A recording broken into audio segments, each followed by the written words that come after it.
আপনি তো আমার উস্তাদ। ইনার সাথেই আমার পৃথিবীতে একজন মানুষ যার সাথে আমি ফোন করে ঘন্টার পর ঘন্টা কথা বলি। আমার ইমানের যেই কথাগুলো ওনার দ্বারা অনেক মুস্তাফিদ হই আমি। এবং সবথেকে বড় ব্যাপার হলো এটা যে একজন এলেম চর্চার জন্য সঙ্গী লাগে। তো আমি একটা সঙ্গী খুঁজতেছিলাম, তা আল্লাহ তাআলা আমাকে দুইটা সঙ্গী মিলাই দিয়েছে, একটা অফলাইনে একটা অনলাইনে। অফলাইনে হলো আমার এমডি স্যার। আমি যদি এখন মারাও যাই তারপরেও এই উম্মাহকে উনি এই বিষয়গুলোকে 100% বুঝাইতে পারবে। 6টা বছর আমার সাথে আছে। ওনার 10 কোটি টাকার ওনার প্রজেক্ট আছে, উনি মাসেও একবার যায় না। উনি কয়, মামুন বাস আমি তোমার সাথে আছি। ওনার মেয়েকে বিয়ে করছে, একেবারেই সেম আবু বকরের মতন সম্পর্ক আমাদের দুজনের। ঠিক আছে, উনি কইছে যে মামুন আমার একটা মেয়ে আছে 16 বছরের, আর জামাই কই থেকে পামু, তুমি আমার জামাই। ঠিক আছে, মেয়েকে বলছে যে হয়তো বা মামুন গরিব মানুষ। সত্যি আমি গরিব। আমাদের বাসার সমস্ত সামানা আপনার দাহলিয়ার আছে, জিজ্ঞাসা করে দেখেন, সবগুলো বিক্রয় করে, কোনো খাট নাই বাসায়, একটা শুধু মেহমান রুমে আছে। 4 স্ত্রী সবাই ফ্লোরে শয়। বুঝতে পারছেন? বাস আলহামদুলিল্লাহ, তারা অনেক খুশি, অনেক খুশি তারা, আলহামদুলিল্লাহ। আর এই অনলাইনে হলো আমার মাসুদ ভাই, যার সাথে আমি ঘন্টার পর ঘন্টা কথা বলি। আমি অনেককেই তালাশ করতেছিলাম যার সাথে আমি একটু এলমি আলোচনা করব। তো আমার কোনো বন্ধুকে পাইনি যে এই ব্যাপারে ওনাদের খুব ইন্টারেস্ট আছে। কিন্তু এই আল্লাহর বান্দা দেখি ওনার খুব ইন্টারেস্ট। আমি রাত 1টা হোক, 2টা হোক, 3টা হোক, ফজর পর্যন্ত অনেক সময় কথা গড়ায় যায়। এই জন্য সব প্রোগ্রামে আল্লাহ তাআলা ওনাকে একটু শারীরিকভাবে মাহজুর করেছেন। বাকি আল্লাহ তাআলা ওনার সিনার ভিতরে অনেক ইমানি জজবা আছে, আলহামদুলিল্লাহ। এই জন্য আমি ওনাকে পৃথিবীর সবথেকে বেশি মূল্যায়ন করি। তো বিষয় হলো যে এই ব্যাপারগুলো সবাই ধরা খাওয়া। আমার আব্বু আমাকে স্পষ্ট ভাষায় বললো যে, আমাকে এবার বললো যে বাবা তোমাকে বুঝতে আমার 4 বছর সময় লাগছে, তবে এখনও অনেক বিষয় আছে বুঝি না। আমি বলছি, আব্বু আপনার মতোই উম্মত আমাকে মাঝে মাঝে বুঝে না, এরপরে আবার বলি এবার বুঝে।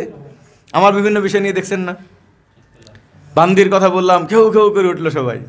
বান্দির ব্যাপার নিয়ে লাইভ করলাম, ঠান্ডা হয়ে গেছে। তালাকের ব্যাপার নিয়ে রাসূল সাল্লাল্লাহু আলাইহি ওয়াসাল্লাম 6টা তালাক দিয়েছে, আমাকে খাতেমে রাসূল বানাই ফেললো কিছু উলামা ইকরাম। আমি সুন্দরভাবে এটার ব্যাখ্যা দিয়েছি। ভাই তালাক জানেন, তালাক যদি না থাকতো শরীয়তে তো উম্মত সুসাইড করতো। বহুত জনের সংসার, বহুত নারী সুসাইড করতো যে এই স্বামীর সাথে আর থাকতে পারতেছি না। তো শরীয়ত বলছে কোনো সমস্যা নেই, আলাদা হয়ে যাও। যদি এই সিস্টেম না থাকতো যে বিয়ে করলে তালাক দিতে পারবে না, তো নারীরা সুসাইড করে চলে যেত স্বামীর কাছ থেকে। আমরা হাজব্যান্ডও সুসাইড করি সবাই। আল্লাহ তাআলা সহজ বিধান দিয়ে দিয়েছে যে ভাই বিবাহ, নারীরা অনেক সময় ভুল বুঝে। আমার স্ত্রীও আমার অনেক সময় বলে, হ্যাঁ আপনি তো খালি তালাক দেন ভাই।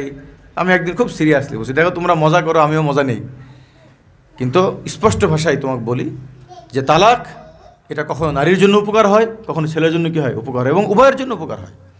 আমার প্রথম মাস থেকে আমি তালাক দিয়েছি, সে এখন বিবাহ করছে, তার 2টা সন্তান হয়েছে, সে অনেক ভালো আছে, সে তার জায়গায় অনেক ভালো আছে।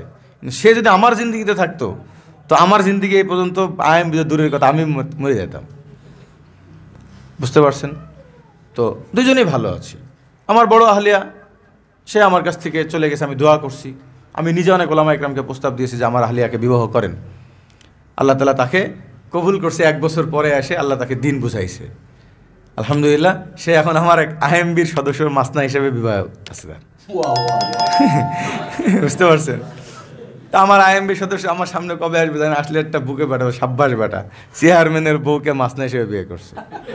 মানে আইএমবির চেয়ারম্যানের বউকে? হ্যাঁ, অবশ্যই এটা নিয়ে আমার কোনো ইয়ে নাই, এবং ভালো লাগছে যে আমার স্ত্রী যা হোক 1 বছর আগে সে যে ব্যাপারটাকে ঘৃণা করতো, আল্লাহ তাআলা তার মাধ্যম দিয়ে করাইছে বলে আমি খুব খুশি হয়েছি। এটা না, আমি খুশি হয়েছি এই জন্য যে আলহামদুলিল্লাহ সেও এই বিধানটাকে বুঝে ফেলছে, নাহলে সে কখনোই করতো না।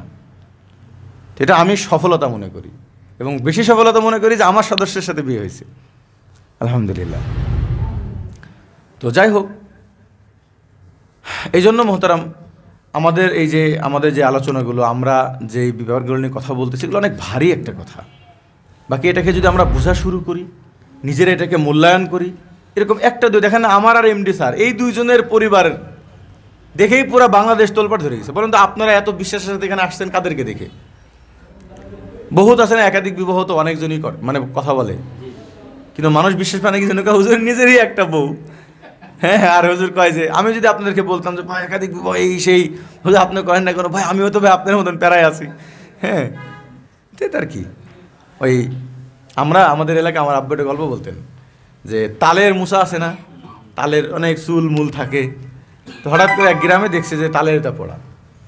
তো হঠাৎ একজন দিকে ভয় পাইছে, দেখতে মানুষের মতন লাগে, আবার দেখছে চোখ মুখ, আবার চুল, আবার মাঝে মাঝে চুল উড়ে ওঠে। তো সবাই মিলে এক জায়গায় এসে খুব ভয়ে দাঁড়ায় আছে। তো ভাই যিনি হলো মুরব্বী, ওনার ডেকে নিয়ে আসছে। ডেকে নিয়ে আসার পরে বলছে এটা কি?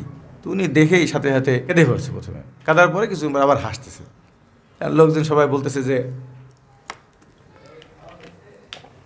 এটা কি? দেখেই আপনি কাঁদলেন আবার হাসছেন। তো বলছে আমি কাঁদলাম, তোরা এতগুলো মানুষ মিলে এটা বুঝলি না?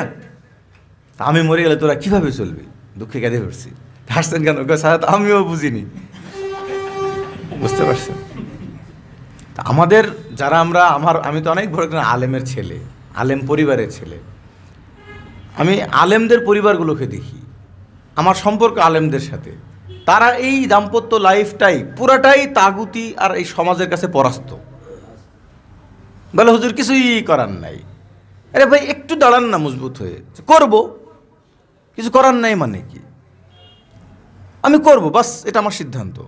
আপনার পরিবারকে জানাই দেন যে আমি 4টা বিবাহ করব, আমার সামর্থ্য আছে, আমি করব, আমি অনেকগুলো সন্তান নেব, শেষ।